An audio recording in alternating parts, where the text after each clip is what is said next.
Bonjour à tous et bienvenue sur ma chaîne YouTube pour cette nouvelle vidéo où aujourd'hui je vais répondre à une question de Mylène. Mylène qui a vu sur internet circuler des tableaux de l'adresse avec les chiffres d'hospitalisation et de soins critiques spécifiques à Omicron.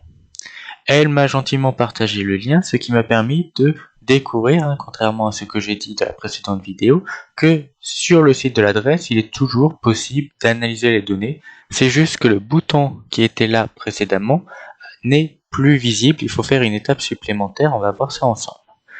Donc pour cela, on va aller sur Internet et on va faire une recherche data.dress. Puis on va prendre le premier lien data.dress.solidarité-santé.gouv.fr. Et là où dans la précédente vidéo je vous ai dit d'aller dans santé et système de soins et qu'à partir d'ici il y avait un bouton analyser, ce bouton n'est plus là. On va retourner dans l'accueil, on va descendre un petit peu et on va faire créer un graphique. À partir d'ici on va ajouter un jeu de données à ce graphique et ce jeu de données on va filtrer sur 2022-01, voilà. On va prendre les résultats liés à l'âge. Celui-ci sélectionné et voilà, et on va juste faire un petit ceci pour spécifier 2022 janvier et on sélectionne ce jeu de données là pour avoir vraiment les données spécifiques à janvier 2022. À partir de là, on va changer l'axe X, on va mettre l'âge pour avoir une répartition entre les différentes classes d'âge tout simplement. On va mettre aussi le statut vaccinal en ventilation des données et on va commencer par mettre ça en normal. Et ici, on va passer en colonne et on va passer en somme. Et là, du coup, on peut voir un petit peu la répartition des nombres de PCR sur l'intégralité. Donc, ce que l'on a fait dans la précédente vidéo directement dans Excel.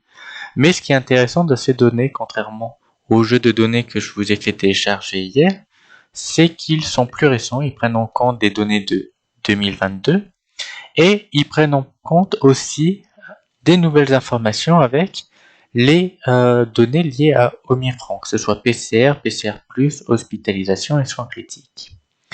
Prenons l'exemple de PCR+, et là on peut voir que c'est très différent du jeu de données global.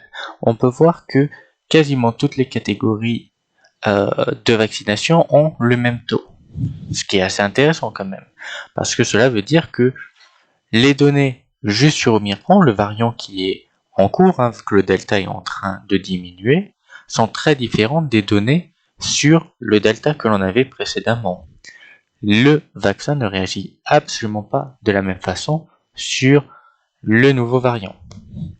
Et donc à partir de là, on peut avoir une petite idée, si on va les non vaccinés, on peut voir que c'est 552 sur un nombre, donc on va passer en pourcentage, voilà, ça représente 8,9% chez les 80 ans et plus, 8,6% chez les 60-79 ans, etc.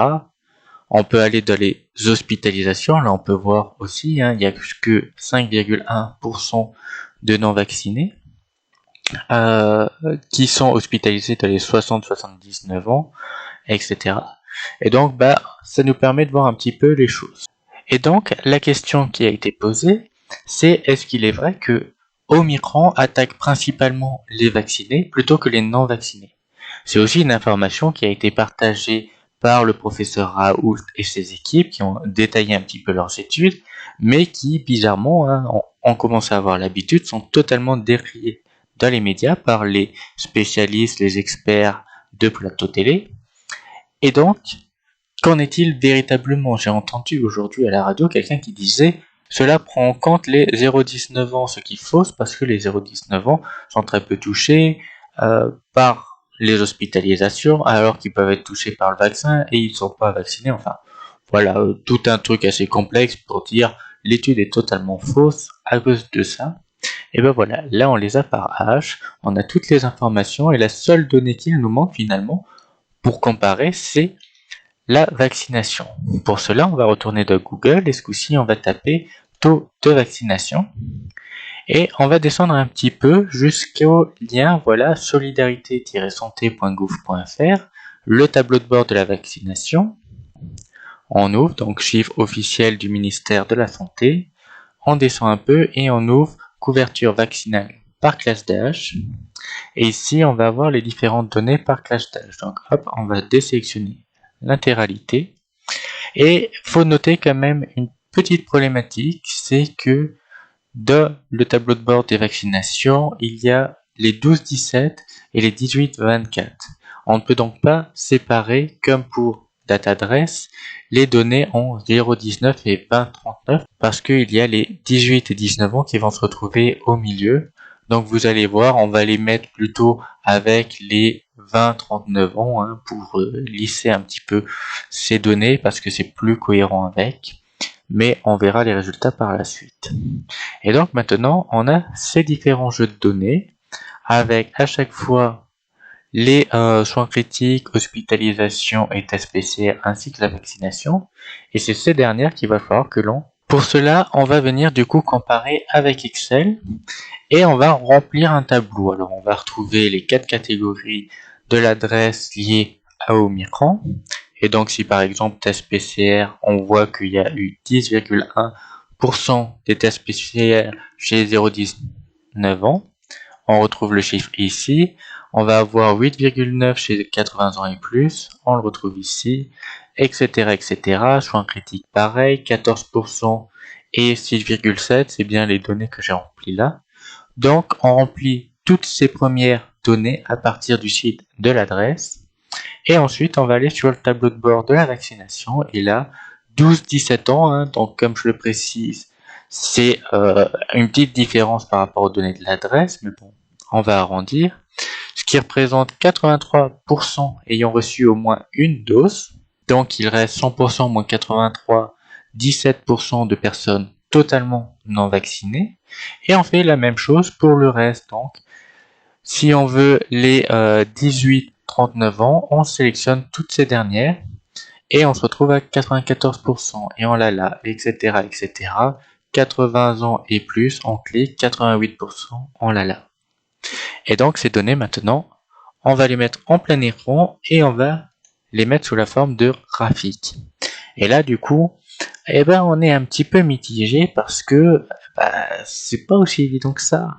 On peut voir que alors les 0-19 ans, on va les mettre un petit peu de côté parce que on perd les 18-19 ans. Et les 18-19 ans, si on en croit les 18-24 ans, ils sont vaccinés à 97%. Donc forcément, les 18-19 ans devraient remonter le pourcentage de vaccination de cette tranche d'âge. Donc c'est un petit peu faussé, on va les laisser un petit peu de côté et on va plutôt se baser sur les autres données où on peut voir que chez les 20-39 ans, il semblerait que la vaccination aide parce que les personnes sont surreprésentées en hospitalisation et en soins critiques. Pour ce qui est des tests PCR ou tests PCR avec symptômes, forcément, les personnes non vaccinées devront se faire plus contrôler, ils se retrouvent plus dépistés et donc plus détectés. Mais ce qui est intéressant, c'est surtout les soins critiques et hospitalisation. Par contre, bizarrement, chez les 40-59 ans, c'est l'inverse. On voit que ils sont sous-représentés. On retrouve à nouveau l'inverse chez les 60-79 ans. Et côté 80 ans et plus, là c'est un petit peu plus mitigé. Ils sont vachement sous-représentés en hospitalisation et vachement sur-représentés en soins critiques. Donc là, on peut quand même se poser des questions. Quel impact la vaccination sur les personnes ? Sur les jeunes, on sait que le Covid fait extrêmement peu de morts ou de soins critiques, etc. Et là, ils sont plus représentés. Donc on peut se dire quand même qu'effectivement, Omicron attaque plus les jeunes que Delta. Et sur les personnes âgées, il semblerait que les personnes qui ont été vaccinées et donc protégées se retrouvent surreprésentées. Donc il y a de véritables questions à se poser maintenant. Comment expliquer cela ? Quel impact de la vaccination ? Et je vous invite à aller voir une vidéo du professeur Raoult qui explique très bien que le vaccin, ça peut vous protéger ou ça peut avoir un effet inverse, c'est-à-dire que ça va faciliter le développement du virus dans votre organisme. Et donc c'est une véritable piste à envisager. Arrêtez de dire complotiste, complotiste à tout va. Hein. Non, on voit que ces chiffres montrent quelque chose d'incohérent. Et bien il faut analyser pourquoi.